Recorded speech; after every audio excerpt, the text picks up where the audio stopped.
Ketua Majelis Permusyawaratan Rakyat MPR, Bambang Susatyo, mengharapkan agar jajaran pengurus Persatuan Wartawan Indonesia (PWI) tetap menjaga kekompakan dan kerukunan. Menurut Bambang, perbedaan pendapat dalam sebuah organisasi adalah hal yang wajar, tetapi jangan sampai merusak silaturahmi dan persatuan.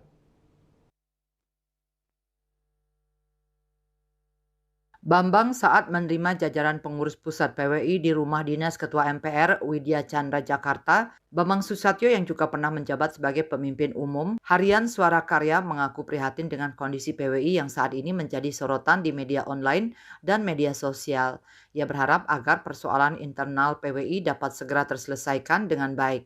Dalam pertemuan tersebut hadir Ketua Umum PWI Pusat Henry C. Bangun, Sekretaris Jenderal Iqbal Irsyad, Bendahara Umum M. Nasir dan Ketua Pengelola Aset PWI Pusat H. Untung Kurniadi.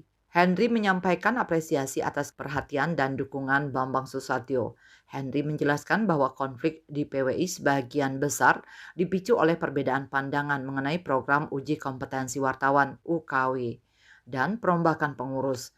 Namun ia menegaskan bahwa masalah tersebut sudah diselesaikan melalui laporan audit dari kantor akuntan publik Hario Tenmar yang tidak menemukan adanya penyimpangan material dan signifikan. Selain itu, rapat pleno diperluas yang digelar pada 27 Juni 2024 juga telah mendapat pengesahan dari Menteri Hukum dan HAM pada 9 Juli 2024. Henry menyambut baik niat Bambang Susatyo menjadi mediator dalam proses rekonsiliasi PWI.